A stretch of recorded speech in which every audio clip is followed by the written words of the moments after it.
Hi Virgo, welcome to your general weekly reading for the 29th of August. Take what resonates, leave what doesn't. Let's see what you've got. Generational stability, wealth, happiness, Ten of Pentacles, great to see that. Time to use your imagination as well, or because this is opposing the card, maybe you're not using your imagination enough. We'll see. Keep pushing, keep doing what you're doing, you're almost there. Nine of Wands is a card of, you know, the Wounded Warrior card where you're like, oh, really, have I got to keep going? It's like, yeah, you're just so close. Near future, you've got the Two of Pentacles, which is flexibility and agility and being on top of it. Often it's about balancing finances. It's about, you know, finding some things that you can sell to you know, pay for your gas bill or whatever it is. Sorry, I've got a noisy dog in the background. He's just going back to sleep. At least he's not dreaming of chasing rabbits. This came up in the last reading for Capricorn. Capricorn had a great reading, by the way. This is only reading 2 for me. Five of Wands is, it could be someone new and young coming in and kind of rubbing you up the wrong way a little bit and having that sort of very youthful energy where they're like, come on, let's do this. You're like, oh, just chillax a bit, you know. But ultimately, you're the Gandalf staff in the middle that everyone else is breaking against.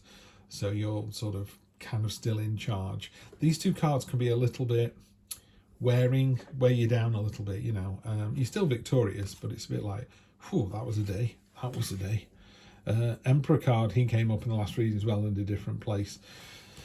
You're in a really great headspace at the moment. The Emperor card is all about kind of clarity and order and control and discipline, but it's the very positive versions of those words. I always think, you know, when you go on holiday somewhere and you get to the beach and you go, oh, I wish we brought some water. The Emperor is the kind of person that goes, brought a cool hamper with all the food and drinking we need. Oh, I forgot to bring my towel. Don't worry, I brought extra towels. What we're going to sit on, I brought a rug. It's just on the case, you know, at the end of the day, oh, we got to drive all the way back. You go, no, I've booked a table down the road. We're going to go for a meal first. Just on the case, kind of ticking all the boxes. So that's your energy there. And okay, you've got the 9 of Wands to the 10 of Wands, so there's definitely this progression. You're almost there, keep pushing. And then this is called the Burden card, but that's a Goliath beetle, and the Goliath beetle can carry 100 times its own weight. Someone's getting a free ride here, but don't worry, karma's a real thing, and they'll get theirs. You just keep doing what you're doing. You're doing a great job here, Virgo. Let the others, you know, coast. It'll be fine. You sometimes worry if you're doing the right thing, and you are. The universe has got you back. And, you know, Richard Branson said many, many years ago, the harder I work, the luckier I get. And I think that's the same with you here, Virgo. You're putting in all the groundwork. You just keep pushing. This is what you're aiming for. This 10 of Pentacles is, in a normal Rider-Waite deck, it is people sat in a courtyard of a castle. And often through tarot, you'll see a castle in the distance, and that is your ultimate goal, your wish, your dream. You're trying to get to whatever is, you know, partner, money, power, wealth, happiness, whatever level you're aiming for. That's what this card talks about. It says you've got it, and you've big time got it, you know. Okay, hopes and fears. You've got the Magician. I would normally stop the reading at this point. Everyone knows this is my favourite card. In every tarot deck, it is my #1 card. Master Manipulator. You've got all the tools at your disposal. You want to be a baker because you used to be, I don't know, you used to be a school teacher, fine, go and be a baker. You want to be a baker, you used to be a fireman. Doesn't matter what you were or what you are or what you want to be. The Magician is just going, yeah, whatever you want to be, we can do this. You've got this. Maybe you have to go away and train and learn. It's not saying it's just going to come out of thin air. But, you know, as above, so below, heart and mind working in harmony.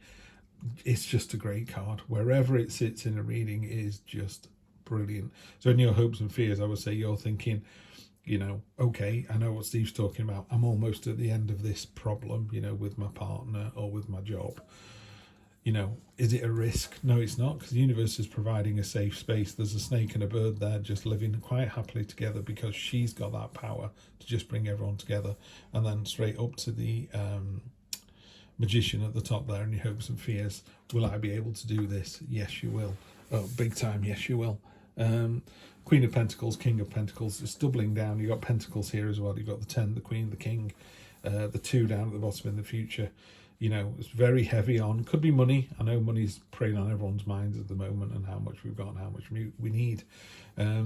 This is a great card. The King of Pentacles is a card of entrepreneurship. You know, he's got the hammer in his hand. He's done all the hard work. He's showing off all his, you know, he's pointing at the stuff that he's already done. It's like, check this out. Antlers stand for stamina and tenacity. So you've got more than enough tenacity to get through this. And you're sitting on both sides of the fence as well. You've got the High Priestess as your underlying theme, and the High Priestess talks about whereas the King and Queen of Pentacles are very literal, and the Emperor's very literal. It's about, what do I need to do? She's about, what do I need to think about? What, you know. She also sits, the High Priestess and the Magician are kind of spiritual mother and father to the Fool on his journey. So you can see her as your spiritual mother. She's, it's a beautiful card, this. So she's got a key to untold possibilities that she can unlock around her neck. She's got a dowsing pendulum to kind of lead the way. She's sat on a crescent moon, you know, the mysterious moon, and the pomegranate is about being in tune with the kind of, I mean, it relates to the underworld and Persephone, but it also talks about that kind of unconscious side of our minds and how important it is to just really kind of let go. And it's sometimes quite scary to do that. I mean, the background of this spot varnish is the Mariana Trench, the deepest place on Earth, like 7 miles straight down. And of course, everyone's going, well, there's absolutely nothing that can live at the bottom of that. And of course, we've made a submersible that can get down there and film it, and there are creatures down there quite happily living down there. You're like, are you kidding me? You know, we know so little, and that's what she's doing here. She's going, you know, reach inside yourself, go for the mysteries, go for the unknown, go for the occult. So you've got that on one side, and you've got the real kind of literal money, yeah, just the literalness of the King of Pentacles and the Emperor. So you're really straddling both sides, which again is what the Magician does. The Magician is head and heart, you know, it's as above, so below, you know, it's the reality against your subconscious. You know, sometimes you're like, should I do this or not? You know, the Magician will go, well, we've enough money to do it, and you've enough skill to do it. So yeah, let's go ahead and do it. Love this reading. These readings are going really well. I mean, it's only 2 of 12, but I thought Capricorns was good until I got to Virgos. Right, Virgo, let's have a quick clarifier just with 3 cards. Try and keep these down below 10 minutes, these readings. You've all got better things to do. Listen to me banging on. There's the Fool. So the Fool's spiritual mother is the High Priestess and the Magician. You know, the first kind of people that he meets, and they're all, and then obviously he meets the Empress and the Emperor. So that's, you've got the spiritual father and the material father there. And the Fool is about, it's all or nothing. It's jumping in with both feet. She's about to leap off a cliff into the unknown quite happily. You know, where she's going to end up, she doesn't know. It doesn't matter. 5 of Cups. Just beware you're not looking at what you've lost instead of what you've got here. I don't really see that energy at all. I think you've kind of gone, oh no, I've spilt the milk or spilt the wine or spilt the water. Time to move on to the next thing. Yeah, and the next thing results in happiness, celebration. The 3 of Cups is, yeah, joy, celebration, confidence, happiness, everything you could possibly wish for, and it's shared with other people. You know, there's a real sense of people being really happy for you, you know, about the way it's turning out. This is just a great reading, Virgo. All the tools at your disposal, and yeah, you're almost there. The 9 and 10 of Wands is like, you're almost at the end of whatever this question is. And happiness, satisfaction, abundance, everything you possibly wish for. You've got it and you deserve it. Have a great week. I will see you in September.